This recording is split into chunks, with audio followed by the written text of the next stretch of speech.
ఈరోజు మనం మీనరాశి వారి గురించి తెలుసుకుందాము. ప్రతిరోజు రాత్రి మీనరాశి వారి ఇంటికి ఆమె పదే పదే వస్తుంది. ఆమె ఎవరు, ఎందుకు తిరుగుతుంది తెలిస్తే మీ కాళ్ళు చేతులు వణికిపోతాయి. ఈ వీడియోని ఒంటరిగా చూడండి. సాక్షాత్తు ఒక దైవశక్తి మీ ఇంట్లో ప్రవేశించబోతుంది. ఆ దైవశక్తికి ఆల్రెడీ మీ మీద కరుణా కటాక్షం అనేది స్టార్ట్ అయింది. ఇంకా మీ ఇంట్లో ప్రవేశం ఒక్కటే ఆగి ఉంది. ఎప్పటి నుంచో మీ మీద ఆ దైవశక్తి అనేది ఏదైతే ఉందో అది తిరుగుతూ ఉంది. ఆ దైవశక్తి ఎప్పుడూ మీ దగ్గరకు చేరుదామా అని ఎదురు చూస్తుంది. అలాగే మీ జీవితంలో ఉన్న కష్టాలన్నీ హరించి చక్కగా మీ దగ్గరకు వచ్చి మిమ్మల్ని కాపాడుకుంటూ, మీకు వచ్చే ప్రతి ఒక్క ఆపదను తొలగిస్తూ మిమ్మల్ని చల్లగా చూడడానికి ఆ దైవశక్తి మీ చుట్టుపక్కలే తిరుగుతుంది. ఇక 10 రోజుల్లో ఆ దైవశక్తి మీ ఇంట్లో ప్రవేశించబోతుంది. ఆ దైవశక్తి గురించి మీకు మంచిగా ప్రతి ఒక్క సంకేతం తెలుస్తుంది. ఆ దైవశక్తి ఎంతో సైలెంట్గా మీ జీవితంలోనికి ప్రవేశిస్తుంది. కానీ ఆ దైవశక్తిని గుర్తించకపోతే మాత్రం మీ జీవితంలోనికి వచ్చినటువంటి ఆనందం అయితే సైలెంట్గా తొలగిపోవచ్చు. మరి మీనరాశి వారు తెలుసుకోవాల్సిన జాగ్రత్తలేంటి? మీకు వచ్చే సంకేతాలు ఎటువంటివి? ఆ దైవశక్తి మీ ఇంట్లోకి వచ్చేసింది అని చెప్పే ప్రతి ఒక్కటి కూడా చాలా క్లియర్గా ఇప్పుడు మనం ఈ వీడియోలో తెలుసుకుందాము.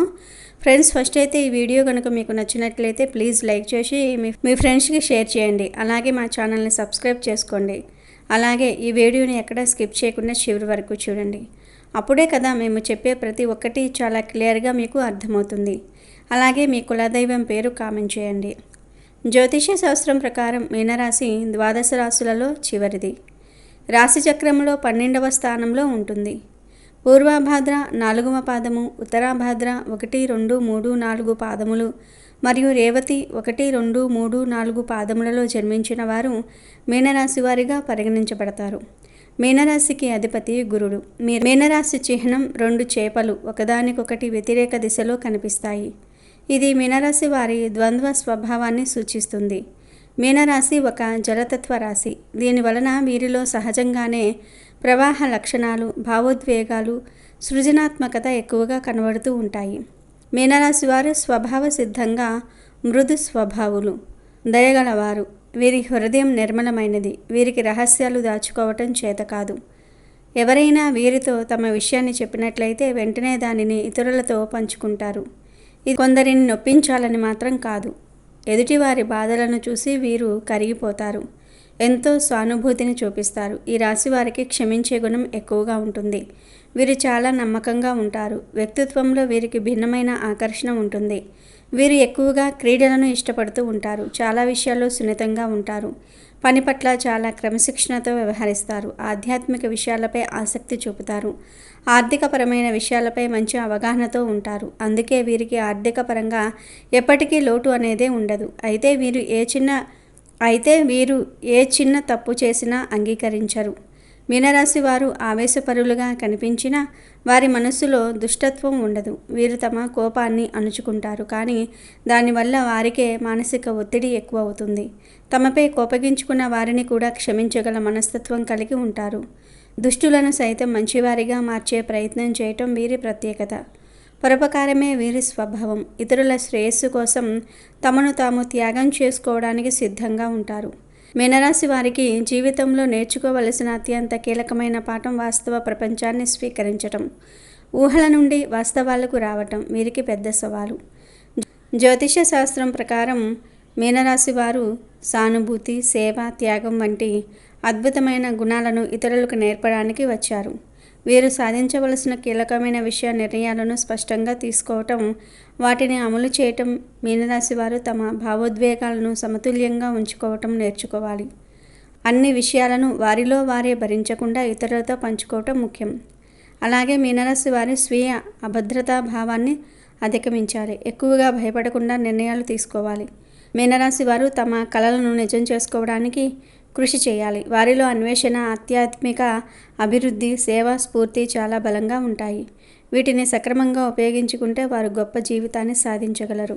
రాబోయే 10 రోజుల్లో ఎంతో మంచి అనేది జరుగుతుంది. సాక్షాత్తు దైవశక్తియే మీ చుట్టుప్రక్కల తిరుగుతుంది. కాబట్టి ఎటువంటి ఆపదైనా ఎటువంటి కష్టాలైనా వస్తే ఆమె స్వయంగా పోరాడుతుంది. ఇప్పటిదాకా మీరు పడిన కష్టాలు చాలు, ఇక మీకు ఉన్న కష్టాలన్నిటినీ చెక్ పెట్టేస్తుంది ఆ దైవశక్తి. అయితే ఆ దైవశక్తి మీ ఇంట్లో ఎలా ప్రవేశిస్తుంది, అసలు ప్రవేశించిందా లేదా అనే విషయం గురించి ఇప్పుడు మనం తెలుసుకుందాము. ఆ దేవత మీ ఇంటికి వచ్చే ముందు కొన్ని సంకేతాలను పంపిస్తుంది. మొదటి సంకేతం ఏమిటి అంటే మీ మనసు ఒక్కసారిగా ఆధ్యాత్మికం వైపు మల్లుతుంది. అంటే మీ మనసు మైండ్ రెండూ కూడా దేవుడి వైపే ఎక్కువ శాతం ఉంటాయి. మీకు ఎక్కువ గుడికి వెళ్ళడానికి, పూజలు చేయడానికి, అలాగే దేవుడి దగ్గర ఉంటే చాలు నాకు ఎంతో ప్రశాంతత కలుగుతుంది అనే భావన మీ మనసులోనికి వస్తూ ఉంటుంది. అలాగే ఇంకొక సంకేతం ఏమిటి అంటే మీకు నిద్రలో మెలకువ రావటం. మీకు నిద్రలో మెలకువ ఎప్పుడైతే వస్తుందో అది కూడా బ్రహ్మ ముహూర్తంలో మీకు ఎక్కువ మెలకువ అనేది వస్తుంది. ఉదయం 3 నుండి 5 గంటలలోపు సమయాన్ని బ్రహ్మ ముహూర్తం అని అంటారు. తెల్లవారుజామున మీకు తెలియకుండానే బ్రహ్మ ముహూర్తంలో మెలకువ అనేది వస్తుంది. దానికి తోడు మీరు ఎక్కువ చెడు మాటలు మాట్లాడడము, వేరే వారి గురించి చెడుగా మాట్లాడడము, వేరే వాళ్ళు ఎవరైనా చెడుగా మాట్లాడుతున్నా, అన్యాయం జరుగుతున్నా మీరు వాటిని అస్సలు సహించరు. మీకు కోపం వస్తుంది. కోపం అంటే మనకు వచ్చే విపరీతమైనటువంటి కోపం కాదు. ఎందుకు మనుషులు ఈ విధంగా మాట్లాడుతున్నారు, దీనికి ఇంతగా మాట్లాడవలసిన అవసరం లేదు కదా అనే భావన మీకు తప్పనిసరిగా కలుగుతుంది. మీరు ఎక్కువ శాతం ఒంటరిగా ఉండడానికి ఇష్టపడుతూ ఉంటారు. మీకు బాగా క్లోజ్గా ఉన్న వాళ్ళ దగ్గర ఉండడానికి ఫీల్ అవుతూ ఉంటారు. ఎక్కువ శాతం జనాల మధ్యలోనికి వెళ్ళరు. ఎందుకంటే మీరు ఒంటరిగా ఉండి ఆ దేవుడిని స్మరించుకుంటూ ఆమె మీ దగ్గర ఉంటే ఇంకా ఏది అవసరం లేదు అనే భావనను మీరు కలిగి ఉంటారు. అదేవిధంగా మీకు ఏదో ఒక డబ్బుతో సంబంధించినటువంటి ఖర్చు అనేది ఏర్పడుతుంది.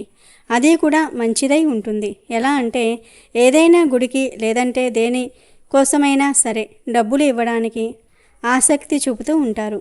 ఆ సమయంలో ఏమాత్రం కూడా వెనకాడకుండా మీ శక్తికి తగినట్టుగా సహాయం చేయండి. అలాగే మీరు ఎక్కువ శాతంగా జనాల మధ్యలో కూర్చోరు.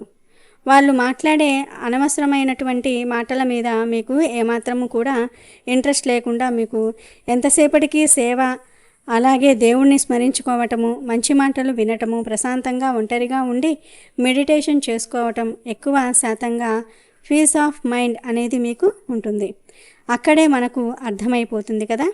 మానవుడు అనేవాడు ఎప్పుడు చూసినా డబ్బు మీద అలాగే దురాశ ఆలోచనలతో ఉంటాడు. మనిషి ఎక్కువగా నేను అది ఎలా పొందాలి అని చెప్పి తన మనసును అలాగే మైండ్ని పరిగెత్తిస్తూ ఉంటాడు. కానీ ఎప్పుడైతే మోహం అనేది తీరిపోతుందో అప్పుడు మంచి రూట్లో నడుస్తాడు. ఆ సమయంలో మనిషికి ఇవన్నీ కూడా ఎక్కువగా చేరువవుతూ ఉంటాయి. కాబట్టి ఈ సంకేతాలన్నీ కూడా మీకు చాలా ఈజీగా తెలుస్తాయి. ఈ సంకేతాలు మీకు రావటం స్టార్ట్ అయితే కనుక ఇక అర్థం చేసుకోండి దైవశక్తి మీ ఇంట్లోకి ప్రవేశించిందని. అక్కడి నుంచి మీకు ఎటువంటి కష్టాలు ఉండవు. అప్పటిదాకా మీరు చేస్తున్నటువంటి ప్రతి పనిలో వచ్చిన ఆటంకాలన్నీ కూడా తీరిపోతాయి. మీకు ఎటువంటి సమస్యలు అనేవి ఉండవు. మీ ఫ్యామిలీ పరంగా అలాగే మీ ఇంట్లో పిల్లలు, మీ తల్లిదండ్రులు కావచ్చు, వారితో కూడా మీ సంబంధాలు మంచిగా మెరుగుపడతాయి. ఏదైతే స్టెప్ తీసుకోవాలని అనుకుంటూ ఉన్నారో దానికి ఇది మంచి అవకాశం అనే చెప్పాలి. మీకు ప్రమోషన్ రావచ్చు, శాలరీ ఇంక్రిమెంటు అనేవి జరగవచ్చు. ఆ పని ఇక జరగదు అని అనుకుని వదిలేసినప్పుడుంటే ప్రతి ఒక్క పని కూడా ఇక మీకు తెలియకుండానే సజావుగా సాగిపోతూ ఉంటుంది. మీకు తెలియకుండానే ఆమె అనుగ్రహంతో ప్రతి ఒక్కటి మీ దగ్గరకు చేరువవుతూ ఉంటుంది. అయితే ఆ దైవశక్తి ఏంటి? సాక్షాత్తు ఆ దైవశక్తి ఎవరు? ఆ రూపం ఏమిటి? ఆ దైవశక్తిగా మనం ఏ విధంగా పూజలు చేసుకోవాలి, అలాగే ఎటువంటి జాగ్రత్తలు తీసుకోవాలి అనే విషయానికి వస్తే ఈ కులదైవం. కొంతమందికి అమ్మవార్లు కులదేవతగా ఉంటూ ఉంటారు. మరి కొంతమందికి స్వామివార్లు కులదైవంగా ఉంటారు. ఈ రాశివారు తమ కులదైవం ఎవరో తెలుసుకుని వారికి పూజలు చేయాలి. మీ ఇంటిలోకి మీ కులదైవం అడుగుపెట్టే సమయం వచ్చేసింది. అయితే ఈ ఆధునిక జీవన శైలిలో చాలామందికి తమ కులదైవం ఎవరో తెలియటం లేదు.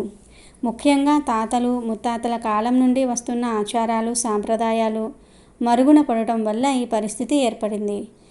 ఈ రాశివారు తమ కులదైవాన్ని తెలుసుకోవడానికి కొన్ని మార్గాలు కూడా ఉంటాయి. మీ కుటుంబంలో వృద్ధులు పెద్దలు ఉంటే వారిని సంప్రదించండి. వారికి మీ కులదైవం గురించి, దాని చరిత్ర గురించి, పూజా విధానాల గురించి తెలిసి ఉండవచ్చు. మీ ఇంట్లో పాత పూజా పత్రాలు, జాతకాలు లేక వంశ వృక్షాలు ఉంటే వాటిని పరిశీలించండి. కొన్నిసార్లు వాటిల్లో కులదైవం పేరు లేదా పూజాస్థలం గురించిన సమాచారం ఉండవచ్చు. మీకు తెలిసిన ప్రముఖ దేవాలయాల అర్చకులను లేదా పురోహితులను ఈ రాశివారును సంప్రదించండి. వారు మీ గోత్రం ఆధారంగా మీ కులదైవం గురించి కొన్ని సూచనలు ఇవ్వగలరు. ఈ రాశివారు తమ కులదైవాన్ని గుర్తించిన తర్వాత క్రమం తప్పకుండా పూజించటం అత్యంత ముఖ్యం. కులదైవ పూజకు కొన్ని ప్రాథమిక నియమాలు మరియు పద్ధతులు ఉంటాయి. వీలైనంత వరకు ప్రతిరోజు లేదా వారానికి ఒక్కసారి కులదైవానికి దీపం వెలిగించి ధూపం వేసి నమస్కరించండి. ఇది మీ దైనందిన జీవితంలో సానుకూల శక్తిని నింపుతుంది. కులదైవానికి సంబంధించిన పండుగలు, జయంతి రోజులు లేదా పౌర్ణమి, అమావాస్య వంటి ప్రత్యేక రోజులలో తప్పనిసరిగా పూజలు చేయాలి. కులదైవానికి ఇష్టమైన నైవేద్యాలను సమర్పించటం మంచిది. ఇది వారి కటాక్షాన్ని పొందేందుకు సహాయపడుతుంది. పూజించే స్థలం, దైవం యొక్క చిత్రపటం లేదా విగ్రహం ఎల్లప్పుడూ శుభ్రంగా ఉండాలి. పూజించేటప్పుడు పూర్తి భక్తి శ్రద్ధలతో, నిష్ఠతో ఉండాలి. కులదైవ ఆలయాన్ని సందర్శించటం. వీలైనప్పుడల్లా మీ కులదైవం వెలిసిన ఆలయాన్ని సందర్శించి అక్కడ పూజలు చేయండి. ఇది కుటుంబ సఖ్యతను పెంపొందిస్తుంది మరియు తలరాతల సాంప్రదాయాన్ని కొనసాగిస్తుంది. ఏదైనా ముఖ్యమైన పని ప్రారంభించే ముందు లేదా శుభకార్యాలు జరిపే ముందు కులదైవానికి సంకల్పం చెప్పుకోవటం శుభప్రదం. ఈ రాశివారు చేయకూడని తప్పులు. కులదైవం ఇంటిని వీడి వెళ్ళిపోకుండా ఉండాలంటే ఈ రాశివారు కొన్ని తప్పులు చేయకూడదు. ఈ తప్పులు కులదైవానికి అగౌరవం కలిగించి వారి ఆశీర్వాదాలను దూరం చేస్తాయని నమ్మకం. కులదైవం గురించి తెలియకపోయినా తెలిసినా పూజించకుండా ఉండటం అతిపెద్ద తప్పు. ఇది దైవశక్తిని దూరం చేస్తుంది. పూజించే స్థలం లేదా ఇంటి వాతావరణం అపరిశుభ్రంగా ఉండకూడదు. అపవిత్రమైన వస్తువులను వాడకూడదు. కులదైవం గురించి గౌరవంగా మాట్లాడడం లేదా ఇతరులను ఎగతాళి చేయటం చేయకూడదు. పూజ చేసే రోజుల్లో లేదా పూజించే స్థలంలో మాంసాహారం తినటం లేదా మద్యం సేవించటం వంటివి చేయకూడదు. కొన్ని కుటుంబాల్లో కులదైవానికి సాత్విక నైవేద్యాలు మాత్రమే సమర్పిస్తారు. కులదైవం పట్ల నమ్మకం లేకుండా కేవలం ఆచారంగా పూజలు చేయటం వల్ల ఫలితం ఉండదు. పూర్తి నమ్మకంతో పూజించాలి. ఇంట్లో మోసం, అబద్ధాలు, అన్యాయం వంటివి చోటు చేసుకుంటే కులదైవం ఆ ఇంట్లో నివసించడానికి ఇష్టపడదని నమ్మకం. ఇంట్లో నిత్యం కలహాలు, గొడవలు ఉండటం వల్ల సానుకూల శక్తి తగ్గిపోయి కులదైవం ఆశీర్వాదాలు దూరమవుతాయి. శాంతి, ఐక్యత ముఖ్యం. దైవ కార్యాలు చేయకపోవటము, పేదలకు సహాయం చేయకపోవటం కూడా దైవానుగ్రహాన్ని దూరం చేస్తుంది. పూజలో అజాగ్రత్త, అశ్రద్ధ, నియమాలను పాటించకపోవటం వల్ల కూడా కులదైవం ఆగ్రహిస్తుందని నమ్ముతూ ఉంటారు. ఈ రాశివారు తమ కులదైవం తమ ఇంటిలో తిరుగుతుందని నమ్మాలి. ఈ నమ్మకాన్ని బలపరుచుకుంటూ తమ కులదైవాన్ని గుర్తించి నిత్యం భక్తి శ్రద్ధలతో పూజించాలి. ఇప్పుడు మనం చెప్పుకున్న ఈ తప్పులు చేయకుండా ఉండటం ద్వారా మీరు మీ కులదైవం ఆశీర్వాదాలను పొంది జీవితంలో సుఖంగా ఈ రాశివారు శ్రేయస్సు పొందగలరు. కులదైవం కేవలం ఒక దేవత కాదు, అది ఒక కుటుంబానికి ఆయుష్, అభివృద్ధి మరియు ఆధ్యాత్మిక బలాన్ని ప్రసాదించే శక్తి. కాబట్టి ఈ రాశివారు తమ కులదైవంతో అనుబంధాన్ని పెంపొందించుకోవటం ద్వారా వారి జీవితం మరింత సంతోషంగా మారుతుంది. అలాగే మీ కులదైవం పేరు కామెంట్ చేయండి.